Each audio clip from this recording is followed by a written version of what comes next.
Dennis here. Update on the budget Mopar build. We brought it in the shop, as you can see here. Um, I was going to chop this poor car up, but it really turned out to be a little too nice to tear up. Like, the floors are incredibly solid. It's got some of this darn undercoating stuff, but that's what saved the car. So, I'm still putting a 318, I'm still putting the 5-speed, the 9-inch, but I'm not going to lighten everything up like I was planning on doing. Okay, I am going to cut off all the extra lengths on the fasteners. Believe it or not, yes, that does work. I may lighten up. Well, I'm taking the condenser out for the AC system. Luckily, in a way, it's not a power brake car. I thought it was, from what I used to remember. It still has, as you can see here, I don't know if you can hang on here a second. See if I can do this for you. Yeah, you can. Ooh, that's fuzzy. Well, anyways, it's a power steering car, though. Now I got to zoom that back down here. Let me see what I can do. Yeah. Okay. Anyways, all that to say, we're going to keep this car sleeper. I'm going to have set up a set of disc brakes. I think it's 72 up disc brakes I have. Nothing fancy, not the 4-piston stuff. It's large bolt pattern. I have to find that stuff yet. Great. Anybody that knows me will understand my dilemma on this, finding those parts, because, well, you go up to this place up here, and even up in that corner, you're going to realize that there's a heck of a lot of parts here, and a heck of a lot of places to look. And it's been years I put this stash of stuff away. It's going to be fun. Not sure about my radiator selection here. It doesn't seem to be bad at this point. Okay, we looked at it. The core seems to be Inside the core looks nice. So it's an AC car. The rad might be enough to do the job. If not, we'll upgrade it with something budget, which means it could be a radiator from something else. I'd hate to, take out the radiator front piece here because it's all solid. The car is incredible underneath. Like new.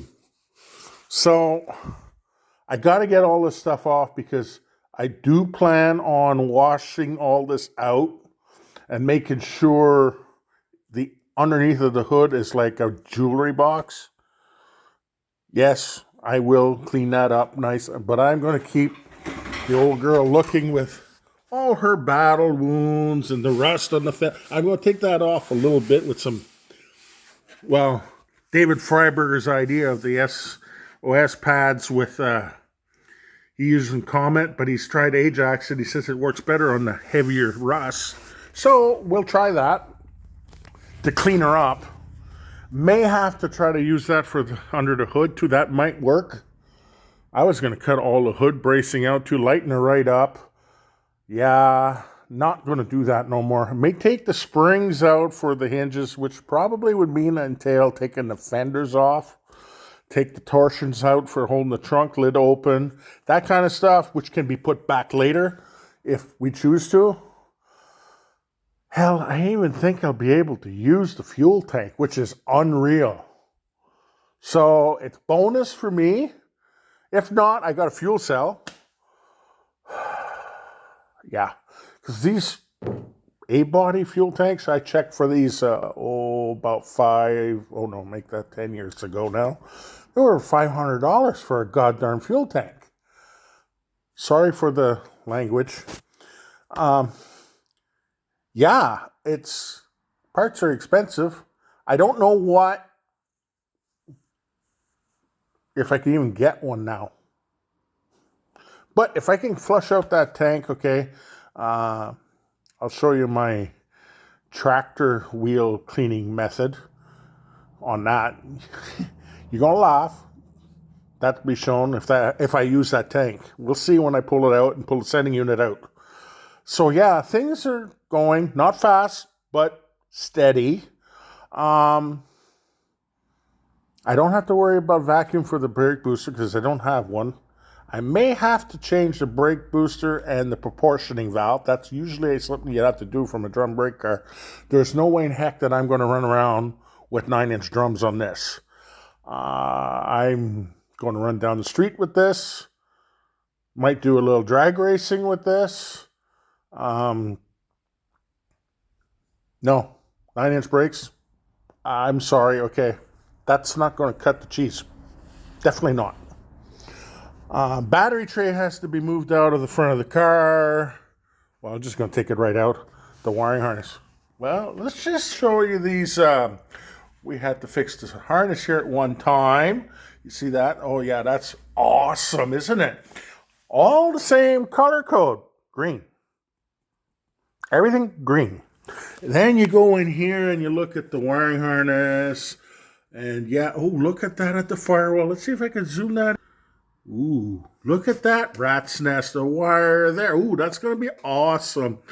Yeah, poor old girl needs a little bit of love. Yeah, because you see, even there, notice, but you see all that waxy, tarry kind of stuff. I don't know what the heck you can call it, but man, is it tough. Although right here, I see it peeled off. So I don't know if this got a little bit of a break or it's just, I don't know. But even the battery tray is good, really. Like, that's the battery tray. This is a 1970, people. You know, they don't usually have battery trays. The other thing I noticed about this car, it has a AAA sticker on the back bumper. So I'm guessing, I don't know if anybody out there can tell me, does AAA actually exist in Canada? Or did exist in Canada? Or is that only an American thing? Because that would explain maybe why the car is in such good shape. AC car, a Valiant. Up here, we never hear that. So yeah, I'm wondering, okay, with a little bit of, I don't know, research or you guys knowing something about this, is it a U.S. car? You can't tell, obviously, because speedometer, okay, and we have both the same model here, like U.S. and Canada made the same Valiant in this vintage. So I can't tell you if it is a U.S. car just by condition. No, I would expect it. It's patinaed. I like it just fine. So we'll make it unpatinaed under the hood. I think they call it Arctic White. I think that's what I found out, or the paint code was. It was Arctic White for 1970, or Polar White, something like that. It's been a year or so since I bought some paint for it. Yeah, so we're good. That stuff is going to be fun to take off. That's unbelievably sticky. We tried a little spot there. You can see a little bit right there. Okay, and that was acetone, gasoline, brake clean. What other lean that we tried? Oh, lacquer thinner. And not very much took that off. Just a little bit fade that you see it came off there a little bit. So you can think I'm going to have a heck of a time pulling that off from under the hood and that. And some people are going to say, well, why bother? Well, I like to have something clean under the hood. I'm going to like this to be nice and neat and nothing out of place. Okay? Yeah. And there's going to be a lot of, little things that are going to make this car a little bit better. Oh, that's the other thing. I got to drill the tank and weld on the bung on the backside of the tank so that I can put a fuel line from the backside. Because I want to make sure that we got fuel. at full throttle in accelerating. 10-4, that's very important. You cannot, run out of fuel because your fuel pickup is not picking up the gas in the fuel tank when you're racing against a Mustang or a Camaro. You got to be able to pass them, which this should be able to do in most cases. The 318 that's going in this, yes, it's a 318. God forbid, it's only a small 318. But a lot of people might know by now that these little 318s have been underappreciated, and they're starting to come out as quite hot little performers. Remember, 120 thou difference from a 340. There's a lot of things you can do to a little 318 that same thing as a 340, and we all know what those can do. So, yeah, let me know what you think about this. Don't be shy to, subscribe, like this if you want. I will keep you in the loop. I am still not 100% on the A game as far as my health issues to make me mobile, but I'm getting better, and this is also a, how can I say, means of therapy, if you want to know, to tell myself I can do things yet. I can't do this for a living, but I can maybe squeak along and do things like this with a little help from friends. Like my buddy Evan's coming tomorrow to give me a hand to jack this up because, well, I got to get the jack stands over here, and that's an issue. Getting tools to me is an issue. I have to rethink my shop a little bit so that I can bring my tools and make them mobile to me so I can get around with them. That would probably help me a lot. And as well, I can bring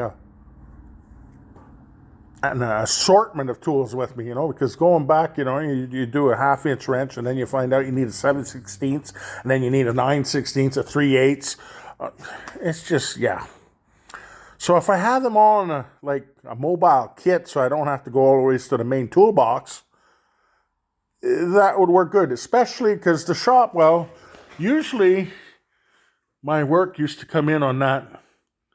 And we've been just dropping stuff in the shop here lately, okay? Because, well, the shop's up for sale. So things are going to change in my life soon, I hope.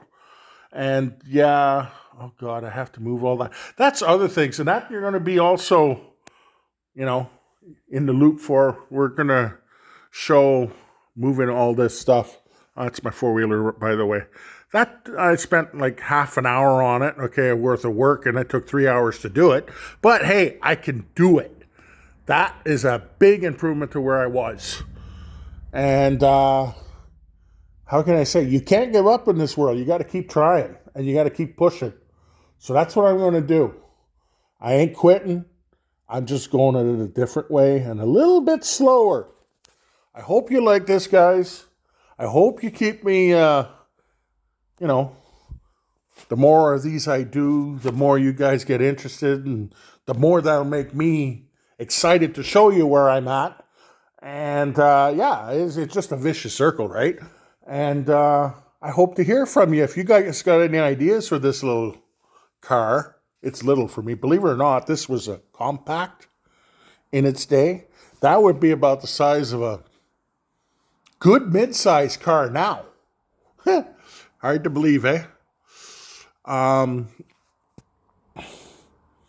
thought about leaving the AC system in, but there's not...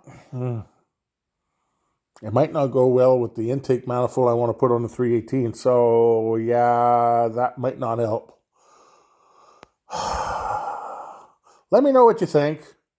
Should the AC stay in, or should the AC go? I know I'm going to put one of the, Sandon compressors, I think it is.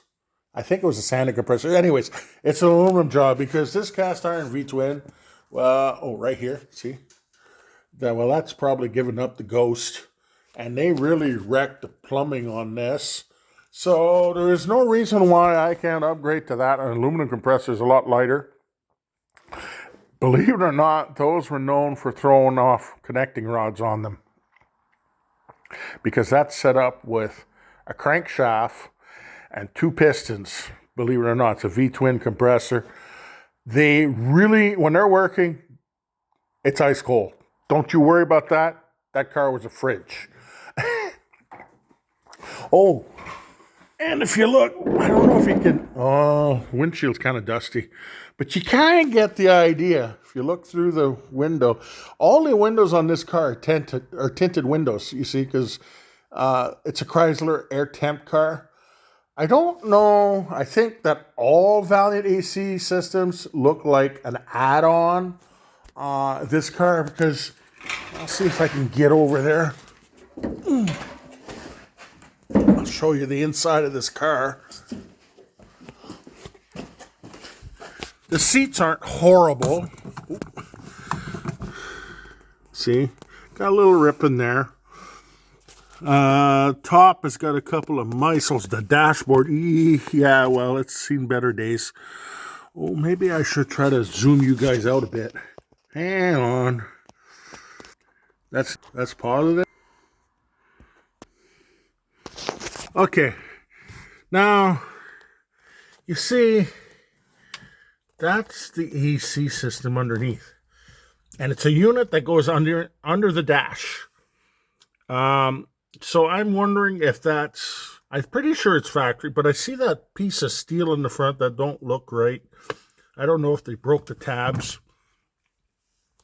Oh, you see, these cars, I think 73, if I'm not mistaken, I'm not 100% sure, they ended up with the 3.1 piece seat belts. These have those 2-piece. So you got the belt on the top at the roof, and it clips in the back there, I think. Latch in the back, and it's clipped in the middle there, and in the front. But the buckle goes there in the middle. Anyways, you gotta, like this over here. Hang on. Okay, this is up here, and this goes around to, you got 2 buckles for this each side. Yeah. Kind of weird when you get in this, but that's the way it's set up. The interior is really not that bad. Maybe I can find a dash pad for this, not too expensive down the road. I want to get it up and running first. It can, blow the doors off Fords all day long with a cracked dash pad. I hate the fact that I got all these speaker holes. It looks like our radio was added after, which kind of surprises me that, somebody ordered the AC system but didn't order the goddamn radio. Kind of wonder. But hey, all good. Keep yourself cool is maybe more important than having tunes. But it's a slant 6, so how can I say? There's no engine to listen to. That's why they put the radio. Okay. Maybe that was the second owner. Well, yeah. Oh, if you're wondering what these are, no, I didn't eat all these Pringles, but they make awesome containers to hold parts. Oh, and that's the slave cylinder, the other hubcap. There's tail lights right here. They're probably out of the 71. Oh, look at me that. We have a windshield washer jug. I thought that, that probably came off my old 71. Yeah, so there's a lot of stuff in here that can be used. See? By the way, I'll tell you in a minute if I see any green paint on this, because my 71 was painted. And, I don't know. Sorry if I'm moving the camera all the way around. I hope the zooming it out helps. That's a Model A windshield, by the way. We'll go back here. The only rust issue on this car, right here. So, and I have to clean. Yeah. So it had one repaint. I show you in the trunk, but I gotta move all that junk off the top of it. And that's going out on Wednesday. Yeah. So thank you everyone for listening to this. I'm gonna log off, and I guess I'm gonna start getting to work cleaning things. Wish me luck, because that stuff is gonna be nasty. And if you guys got any ideas on how taking that off, please comment. I'd like to hear any of your ideas. It's heavy, waxy crap. All good. Bye for now. Wish me luck.